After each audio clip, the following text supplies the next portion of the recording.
Our wire here is a bit loose. Luckily, it's an easy fix.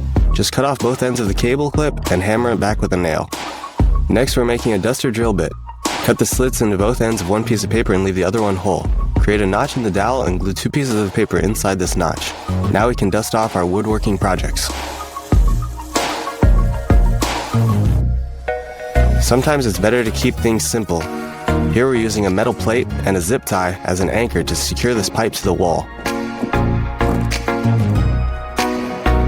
Instead of throwing away this old shovel, we can turn it into a post hole digger. Scrape off the rust and cut off the shovel blade into a square. Use a vise to straighten the edges and then bend it back into a cylinder shape. Hit it with a few coats of spray paint and now you can start digging.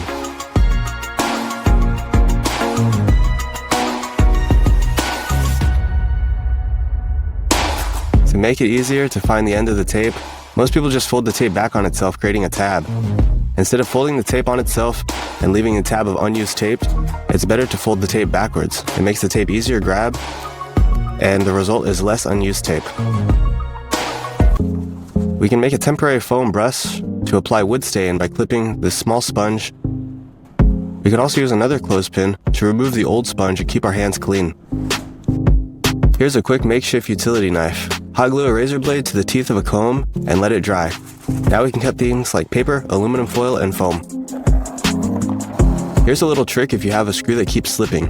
Grab a piece of duct tape and put it on the end of a drill bit. Press down firmly. That should give it some extra bite. Every project could use an extra pair of hands. But what can we do if we don't have an assistant? We can build a simple stand using 2 pieces of wood, a single hinge, and some 100 grit sandpaper. We're going to use this extra piece of 2x4 to adjust the height of the stand to the appropriate height.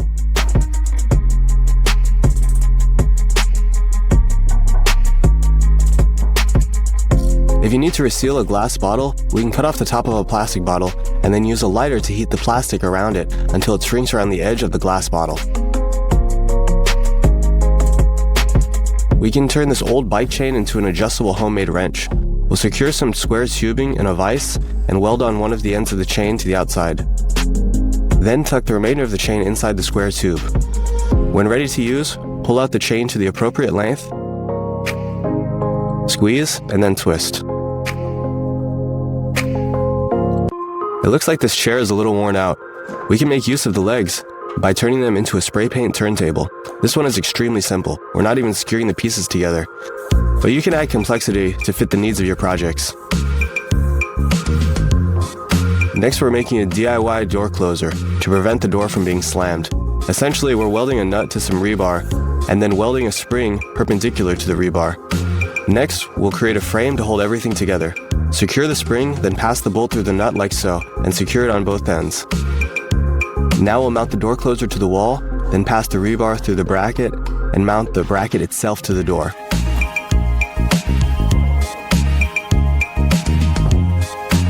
Now let's build a portable light bulb. Cut off the end of the extension cord for the plug. Glue the base of the light bulb to the plug and wrap the electrical wires around the appropriate screws and tighten. Twist on the casing and screw in the light bulb.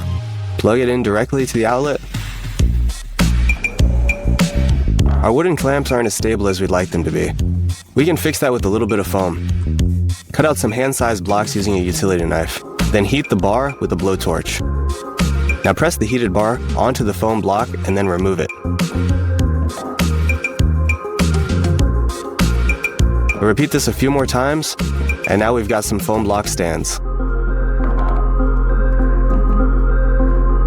Sometimes glue dries and gets stuck in the nozzle, making it difficult to open. We can cut an oval-shaped wood tab to make things easier. Insert the nozzle into the wooden tab and then attach the nozzle back onto the lid. This gives us a little extra leverage. Here's a quick way to hold 2 pieces of wood together while the glue dries. Attach binder clips to one end and then hold everything in place by wrapping rubber bands around the 2 pieces of wood. You can wrap this wire around the thread of a bolt to make a little spring. Using electrical tape to keep this switch turned off isn't sufficient. Instead, we'll use the handles from this binder clip. To more easily install snow chains, we can use a brick. Lay out the chains with the brick placed in the center and then drive onto the brick. Connect the chains and then drive off.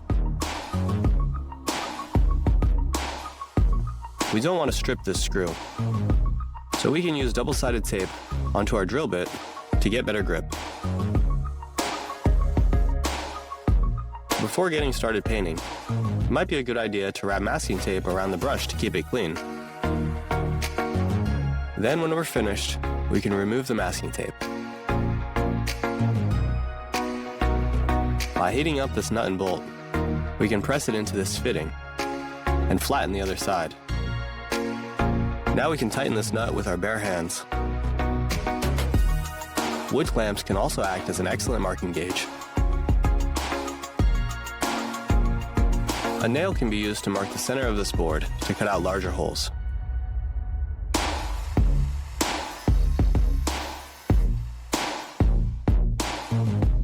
We can shave out a small notch in our pliers to help us attach rivets. Place a bearing, binder clip, and another bearing onto this bolt. Then we'll place our utility knife into this binder clip. We've successfully built a little guide for our utility knife.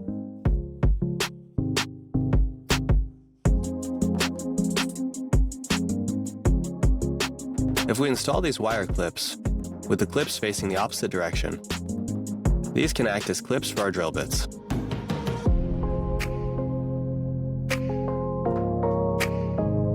When wrapping two wires together, here's a good way to do it. Fold one of the wires back on itself, and then the other wire will pass through the bend and around the folded wire. This gives us a nice and secure wrap.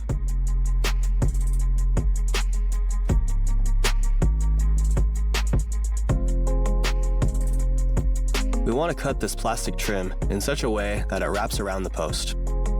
To do this, we'll first mark out the width of the trim around the post. Then, we'll cut out triangles to the inner sides of the trim. We'll do this for each corner.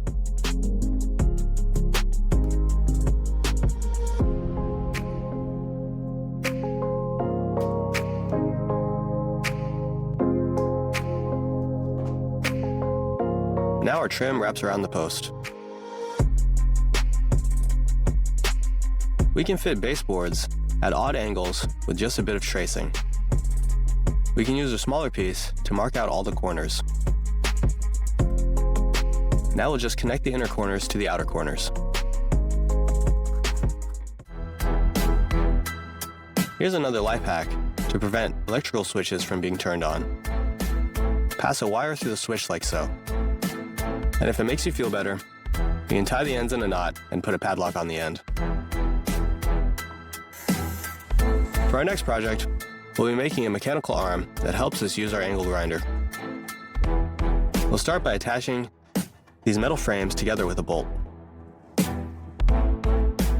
Then we'll weld together a clip that will go around the frames and attach it to the angle grinder. We'll attach these two metal brackets to the clip that will hold the angle grinder. Next, we'll mount the metal frames to this large board, and then mount the board itself to our workbench. Now our new tool will help us make cuts with our angle grinder.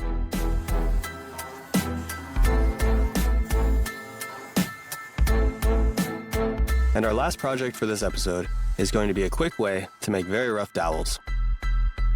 We'll start by drilling a hole that's a bit bigger than the size of the dowel that we want into a block of wood. Then we'll use our table saw to make a cut to the bottom of that hole.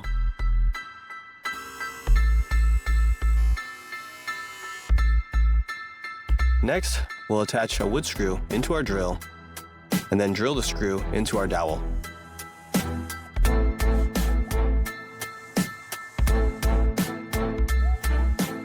Now we can pass the dowel through the hole while drilling to create a dowel. It should end up looking something like this.